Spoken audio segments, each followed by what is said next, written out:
चलेगा lecture number 13।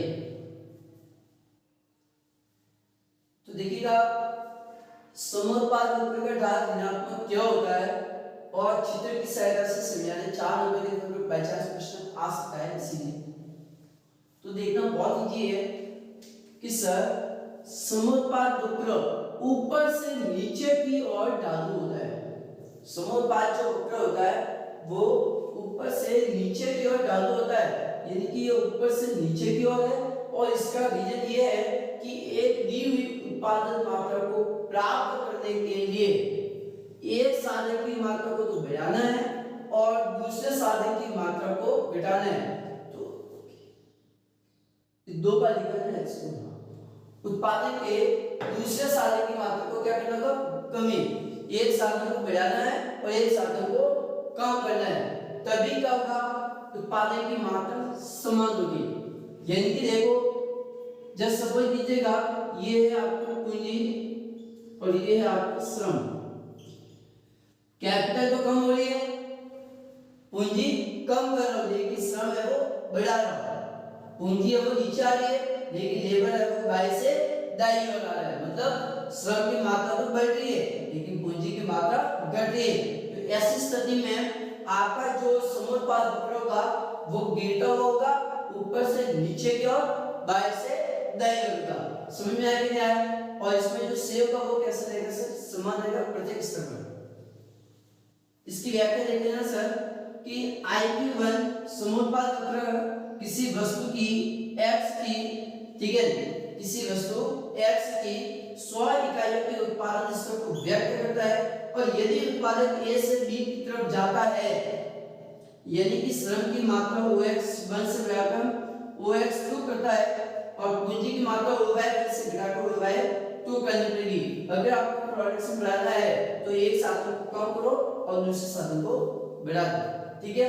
Note कर दो। एक और क्वेश्चन में आपको बता देता हूं कि क्या इसमें सभी सहयोग समान रहेंगे कि भाई 100 200 300 400 के समान रहेंगे? बिल्कुल से समान नहीं सकते, ठीक है। एक बार नोट करो, एक क्वेश्चन और मैं बता देता हूं, उसके बाद मैं आज का लेक्चर कंप्लीट करूंगा। नोट करो दोस्तों।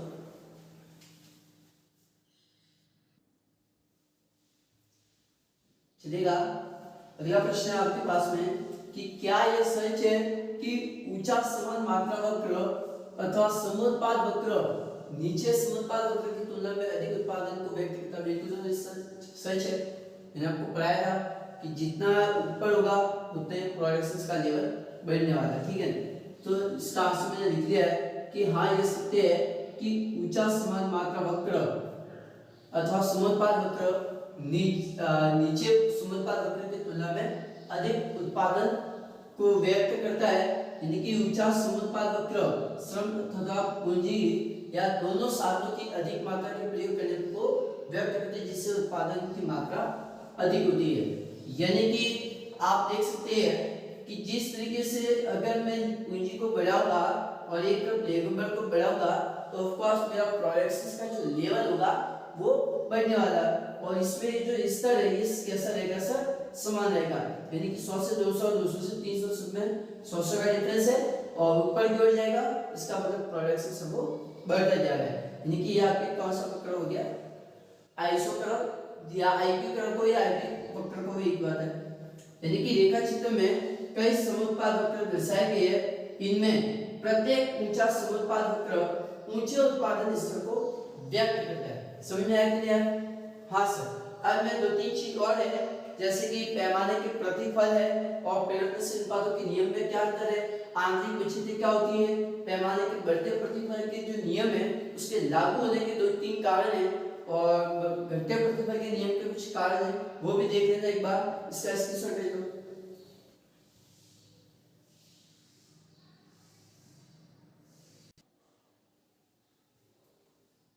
चलेगा। अब 2-3 पॉइंट और है उसको भी देख लेना कि सर पैमाने के बढ़ते प्रतिफल के कारण क्या है। तो सर अविभाज्य साधनों का पूर्ण प्रयोग होना, श्रम विभाजन एवं कार्य कुशलता में वृद्धि होना, विशिष्टीकरण के कारण। यानी कि ये कुछ 3 कारण मैंने लिखे हैं जिनके कारण पैमाने का जो प्रतिफल है वो बढ़ता हुआ होता है। समझ में आया या नहीं आया? यानी कि सातों में तो 5% परिवर्तन होता है, लेकिन उत्पादन है वो 10% चेंज होता है। सातों में 5 गुना ही परसेंट 5 गुना ही चेंज किया है, लेकिन प्रोडक्शन से वो 20 से 25 लेवल पर बढ़ जाए। ठीक है, तो उसमें आपको पढ़ा होगा।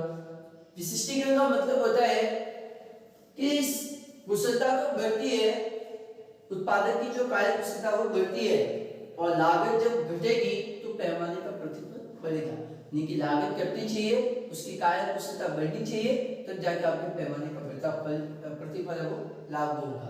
समझ में आया विशिष्टीकरण का। फिर द्वितीय प्रतिफल में तो सर उत्पादन जटिलता में वृद्धि होना, जटिलता बढ़े तो कमी।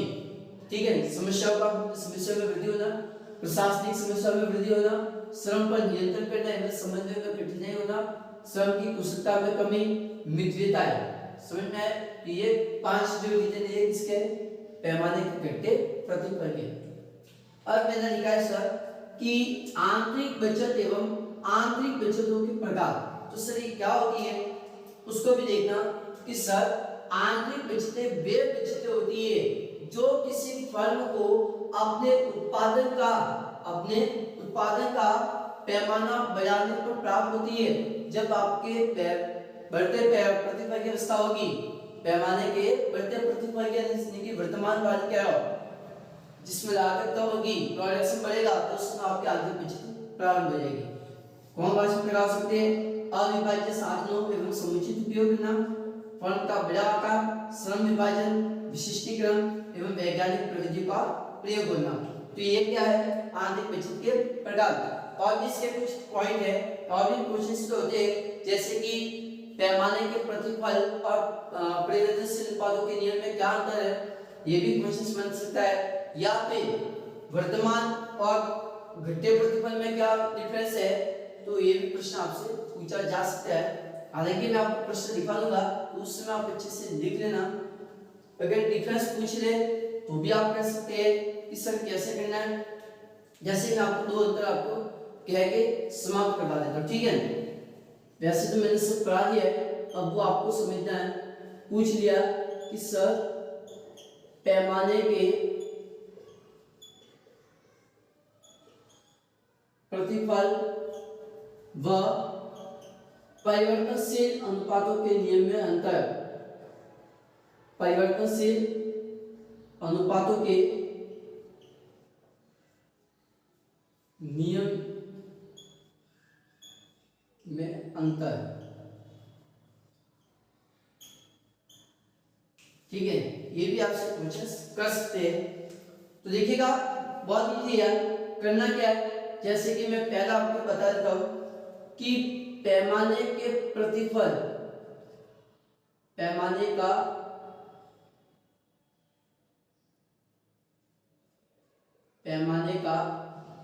प्रतिफल दीर्घकाल में लागू होता है, दीर्घकाल में लागू होता है, जबकि परिवर्तनशील अनुपातों का नियम, परिवर्तनशील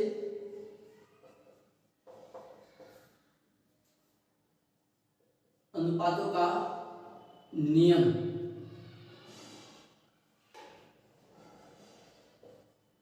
परिवर्तनशील अनुपातों का नियम अल्पकाल में लागू होता है, अल्पकाल में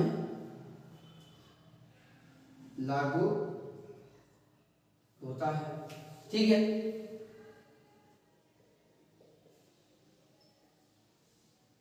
पैमाने के प्रतिफल में सभी साधन परिवर्तनशील होते हैं। पैमाने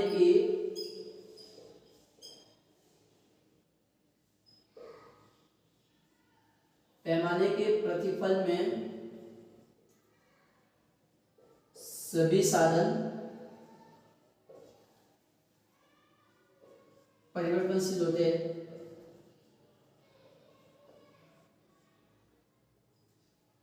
जबकि परिवर्तनशील अनुपातों के नियम में एक साधन परिवर्तनशील है।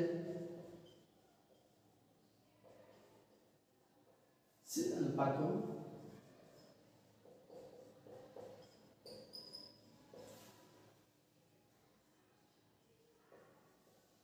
के नियम में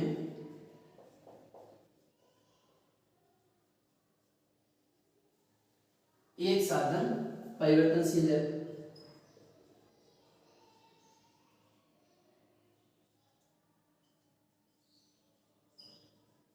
ठीक है, बहुत है इतना